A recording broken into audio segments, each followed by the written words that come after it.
잠깐 제가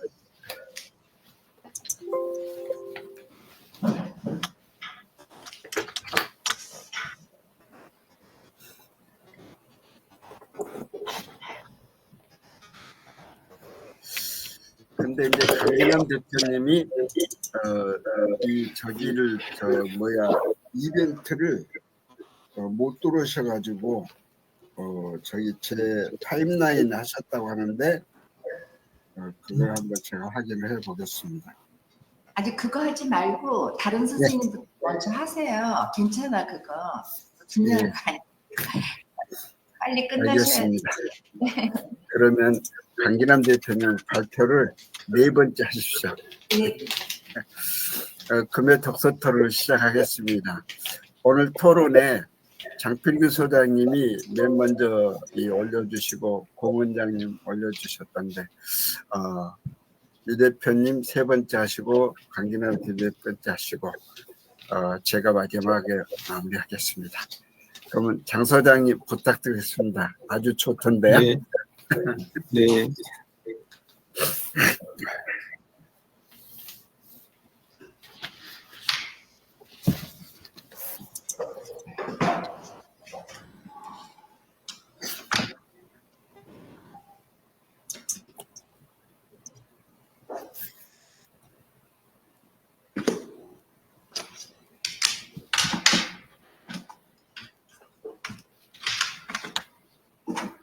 제가 이번 주에 소개시켜드릴 책은요.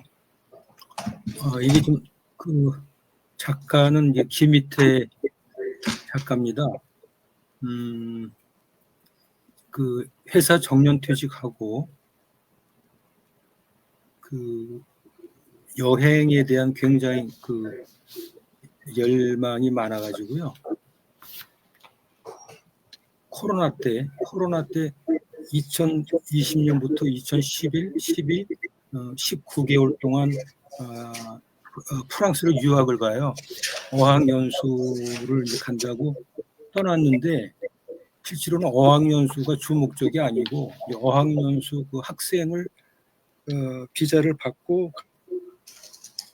가서 적을 두고서는 유럽을 여행을 합니다. 그래서 결국은 코로나 시간 동안에 상당히 어려운 여건에서도 본인이 꿈꾸던 여행을 나홀로 여행이에요. 그래서 이 제목도 퇴직자의 닥치고 유럽 여행 이렇게 돼 있습니다. 그래서 실제로는 여행이라는 게 혼자 여행하는 사람들이 진짜 여행하는 사람이라고 얘기는 듣고 있는데 코로나 시대 때 혼자 이렇게 한 2년 동안 유럽의 한 20여 개국을 주로 이 친구는 자전거를 타고 여행을 합니다. 자전거를 타고 여행을 하면서 느꼈던 그러한 자연 환경과 그 나라의 어떤 독특한 문화, 그 다음에 또 여행하면서 만났던 세계 각국의 젊은 친구들하고 또 짧은 영어로 또 대화를 하면서 많은 추억을 담은 내용들을 이 책에 수록한 거거든요. 그래서 갔다 와서 한 1년 반 정도인가요?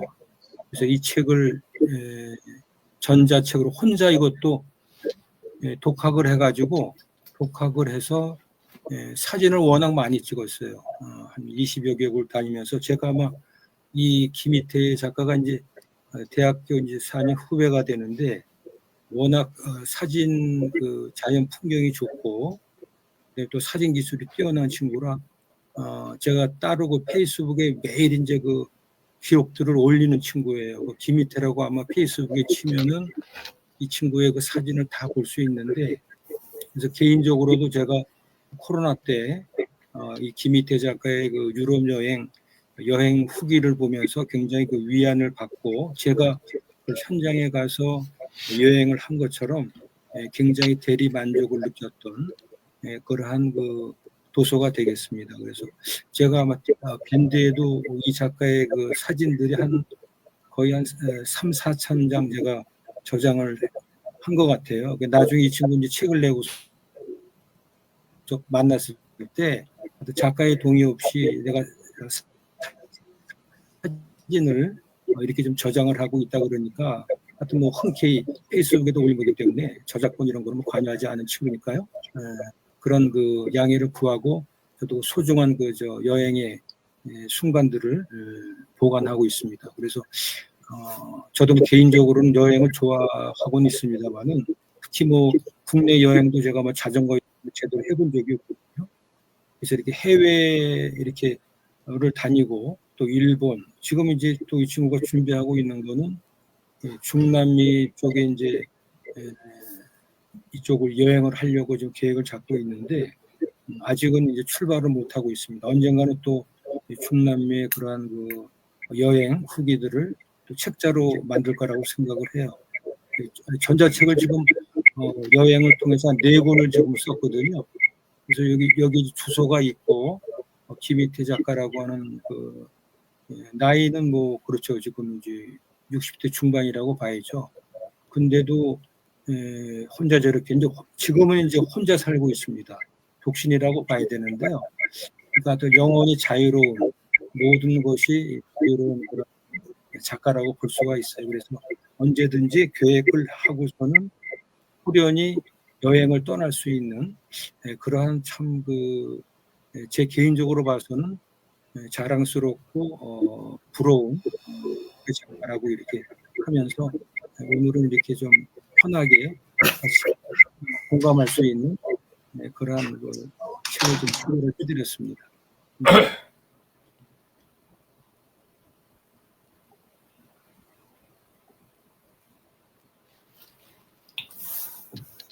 아유, 감사합니다. 감사합니다. 네. 그렇게 개인적으로 이렇게 이 세계 여행하는 것이 옛날 김찬삼 이 작가의 기억이 납니다. 좋은 책 소개 감사합니다. 공 원장님 부탁드리겠습니다.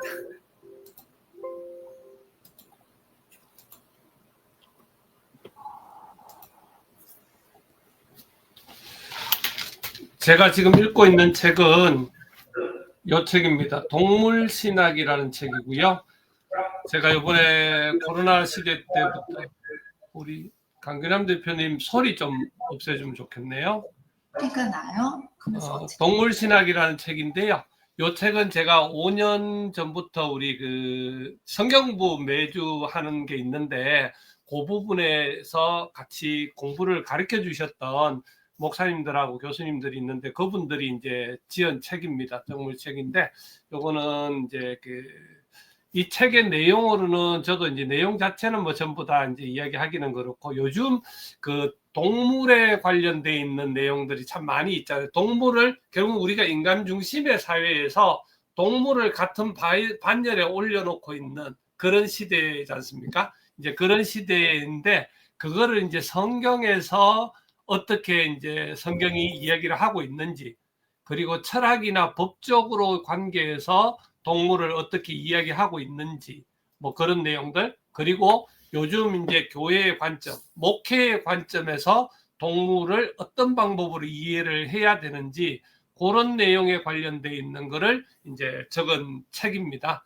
기본적으로 우리 인간 중심의 어떤 그런 사회에서 이제 동물도 이제 같은 반열 그래서 그런 부분이 이제 신학적으로나 신앙적으로 법률적 철학적으로 어떤 문제가 있느냐 그걸 이제 바라보는 관점인데요. 상당히 저도 궁금해하던 그런 내용이었는데 이 내용을 가지고 요즘 열심히 좀 공부를 하고 있는 중입니다. 그래서 여기 그냥 제목만 기본적으로 훑어보셔도 기본적인 내용은 뭐 조금은 들어볼 수 있는 내용이고 거기에 나머지 이제 뭐 책들 내용에 대해서 요거는 뭐 따로 나와 있지는 않아서 한번 가능하시면 교보나 이런 데 다 나와 있으니까요. 또 한번 사보셔도 괜찮을 것 같습니다. 네, 이상입니다. 아유, 감사합니다. 요즘 펫 인구가 1000만이 넘었다고 보도된 지가 오래됐거든요. 이제 그러니까 이 교회에서도 이런 데 대해서 관심을 좀 갖고 그 인구에 대한 배려를 좀 해야 되지 않는가 그런 생각을 하는데 아주 좋은 책 이렇게 소개해 주셨는데 굉장히 좀 쪽수가 많네요. 350페이지 넘는 것 같은데요. 네, 감사합니다. 이 대표님 부탁드리겠습니다.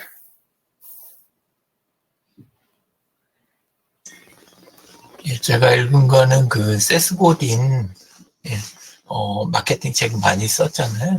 예, 근데 그쪽에 전략 수업 예, 그 책을 읽었습니다. 보니까 페북에 그 페이지 운영도 하고 있어가지고 예, 그쪽도 이렇게 참고를 좀 하면 좋을 것 같고 원래는 유튜브에서 몇 달 전부터 이야기가 계속 나와가지고 그거 보고 번역해서 보고 막 그러기 있었는데 이달 초에 예, 그 국내 번역서가 나왔더라고요. 그래서 사봐야 되겠다 그랬는데 며칠 전에 밀리에서 제 들어왔어요.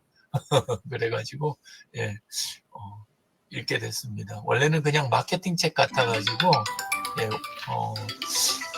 그냥 지나갈까. 요즘은 이제 제가 마케팅 쪽 관심이 많이 줄어가지고 예, 그랬는데 그 책 제목이 전략 수업이어서 좀 다를까 싶어서 그래서 시도를 해봤는데 예, 근데 내용 보니까 마케팅 쪽 내용도 있어요. 그리고 그쪽으로 응용도 많이 할 수 있긴 하지만 전략 자체에다 초점을 많이 둬가지고 한 거라 지금 읽어가고 있는 중입니다.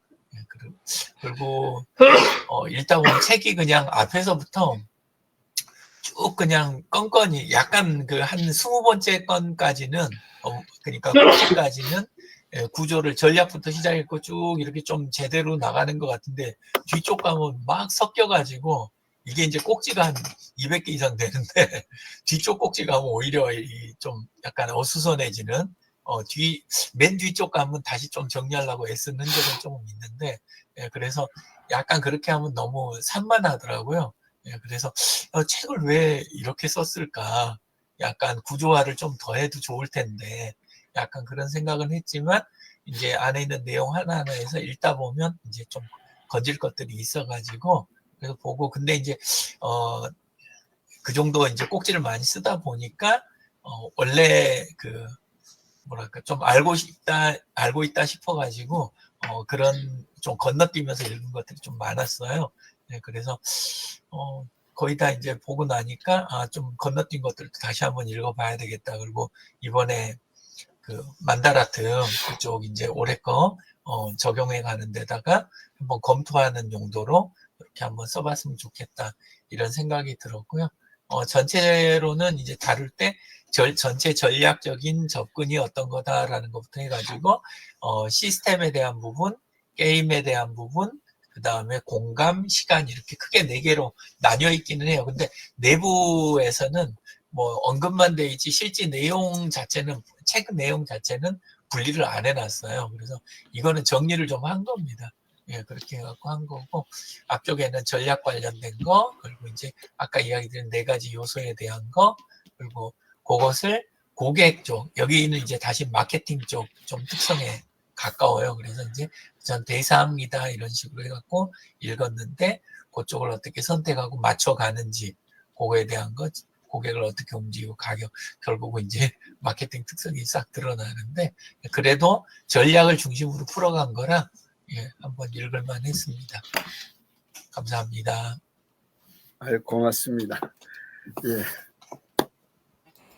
저희들이 마케팅은 이 사업을 안 해도 관심을 가지고 해야 되는데 늘 그렇게 도움 말해 주셔서 감사드립니다. 다음 강 대표님 부탁하겠습니다. 제 소리가 들릴까요? 지금? 네, 잘 들립니다. 와, 들립니다. 일단은 25년도 이제 구정이 며칠 안 남았습니다. 여기 계시는 모든 분들 올해는 정말 편안했으면 좋겠다라는 걸 소망하면서 네, 12월에 자주 찾아뵙지 못해서 죄송하고요. 제가 오늘 발표할 건 지금 이제 15분이 약 지났어요. 네, 원래 진재근 선생님 발표가 굉장히 진솔하고 저희한테 담아갈 게 너무 많은 것 같아서 저는 간단하게 하도록 하겠습니다. 이거 퍼스트 브랜딩 이 책인데 요즘에 막 트럼프가 정권을 2기를 잡고 나서 다양한 뭐 코인 같은 거라든지 그 가상화폐가 막 센세이션을 일으키는데 이 책에는 그 옛날에 썼지만 코인 같은데 투자하지 말고 자기 자신한테 투자해라 이제 그런 내용이에요. 그러니까 자기 자신을 브랜딩을 해서 자기한테 많은 그 영향력 있는 그런 걸 가져라라는 책이기 때문에 사실 여기 계시는 선생님들은 모두 자기 역할, 자기 분야에서 그래도 어느 정도 그 브랜딩을 하고 계셨으니까 그 꼭 담아 보진 않아도 되겠지만 젊은 친구들한테는 20대는 한 번 정도는 그냥 이렇게 스치면 괜찮겠다라는 생각으로 읽었습니다. 그리고 이상 마치도록 하고요. 그 진재근 선생님 조금 아까 저는 남의 그 페북이라든지 남의 글을 잘 보질 않아. 사실 이렇게 좋아요 눌러도 그렇게 내용을 잘 보지 않기 때문에 누가 어떤 생활을 하는지 모르는데 그 공윤수 원장님 어떻게 보다 보니까 그 다시 한번 고인의 명복을 빌겠습니다. 네. 마치도록 하겠습니다. 네. 아유, 감사합니다. 또 이런 기회를 이용해서 고인 명복까지 빌어주시고 고맙습니다. 네, 저도 공유해서 말씀을 드리겠습니다.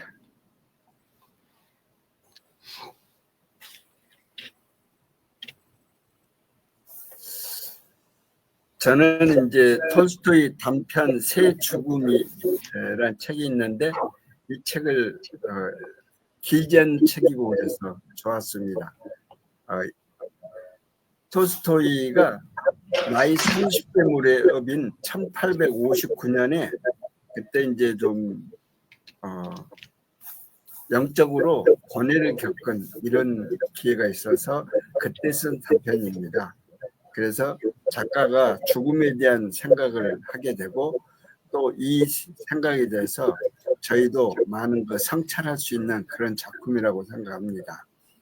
이 작품은 제목 그대로 세 가지 죽음이 등장하는데 첫 번째는 기부인 시르킨스카야 부인의 죽음인데 의사는 이 부인의 죽음이 임박했음을 알기는데 본인은 그걸 못 받아들여요.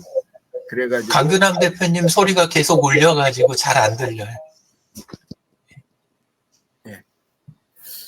이제 이탈리아로 여행을 가는데 그때 이 자기 신랑도 다른 차를 타고 같이 차 두 대로 여행을 한 내용입니다.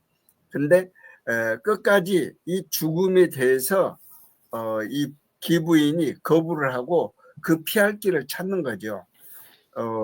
그런데 또 이게 그 중세 시대는 또 전부 이제 종교적인 그런 영향이 있지 않습니까? 그래서 하나님과 함께라면 모든 것이 가능하다라고 또 이렇게 사제는 얘기를 하고 그래서 하나님에 대한 믿음을 전파하는 사제라는 사람도 그녀의 죽음을 쉽사리 받아들이지 못하고 약초를 구해오면 그녀를 살리는 기적을 행할 수 있다라고 하면서 하나님의 뜻으로 모든 것이 가능하다라는 얘기를 하는 거죠. 그게 좀 이상하죠. 하나님 뜻에 완전히 맡기는 것도 아니고 약초를 구해오면 또 살 수 있다고 이런 식으로 하는 거니까요. 그런데 이렇게 이제 봄이 되니까 기부인이 여행을 중단하고 집으로 돌아와서 인종을 하는데 그 부인이 여행을 만류한 남편을 굉장히 증오를 하면서 죽는 거예요. 이런 죽음이 있는데 그때 이 부인의 일꾼인 마부 표도루 죽음이 또 나옵니다. 그러니까 이 마부 표도루는 자기가 죽을 때가 됐다라고 생각하고 죽음을 초연히 받아들이는데 이 마부가 역참에 있는 마부 숙소에 거기 가서 있는데 거기에서 다른 젊은 마부 세료가가 와가지고 이 표도르한테 그 인종을 하는 것처럼 보이니까 표도르한테 표도르가 그때 새 장화를 구입했었는데 그 장화를 달라고 그래요. 그러니까 그 세료가한테 장화를 줄 테니 나중에 돌비석을 세워달라 이렇게 부탁을 하니까 그렇게 하겠다고 약속을 하고 이 사람도 죽습니다. 그런데 이제 한 달 뒤에 기부인은 그 무덤 위에 석조 비석이 세워지는데 장화를 가져간 사려가가 약속으로 이행을 안 하니까 그 주점에 그 마부 숙소에 식모가 성화를 대는 거예요. 그러니까 사려가가 돌비석은 나중에 하고 우선 나무 십자가라도 세우겠다고 하고 도끼를 들고 숲으로 가서 이 도끼로 나무를 쓰러뜨려서 이 십자가를 만들어 세우는데 이제 나무가 죽는 거죠. 그래서 이 나무 죽음이 세 번째 죽음인 것이죠. 그래서 이 세 가지 죽음을 놓고 과연 기부인의 죽음이 마지막 죽음 순간까지 남편을 원망하면서 이 민간요법을 했더라면은 자기가 살 수 있었다라는 그런 절망감을 안고 죽는데, 반면에 늙은 마부는 이 폐병으로 죽었지만 이 장화를 필요로 하는 사람한테 주는 그런 선행을 하고 죽죠. 그런가 하면 이 나무는 사려가의 손에 의해서 베어지면서 어떤 불만도 않고 자신을 그냥 내어줍니다. 그래서 톨스토이는 삶에 대한 미련으로 죽지 못하는 기부인의 삶이 자신의 비석을 세워달라고 한 늙은 마부 죽음보다 못하고, 또 아무런 조건 없이 자신의 생명을 내어준 나무보다 마부 죽음은 역시 못하다. 이런 식으로 이걸 정리를 한 것이 됩니다. 그래서 이 죽음에 대해서 저희들이 어떻게 받아들여야 할 건가. 이제 이 책에 이제 기반을 이루고 있는 기독교적 정신으로 하나님의 뜻을 알고 이웃을 사랑하고 순리대로 살아야 함을 강조를 하고 있지만, 한국의 기독교는 기복 사상이 기복 신앙적인 그런 부분이 너무 강한 거 아닌가, 그런 생각을 해봅니다. 이상으로 마치겠습니다. 고맙습니다. 네. 이렇게 도와주셔가지고 오늘 30분 안에 일찍 끝낼 수 있어서 다행입니다. 네, 진짜 아까 이제 강진남 대표님 말씀한 것처럼 다음 주네요. 하수목이죠. 이 명절 연휴, 또 월요일 저기도 연휴가 됐으니까 긴 연휴 됐는데 즐거운 시간 되시고 새해 복 받으시기 바랍니다. 이상 마치겠습니다. 감사합니다.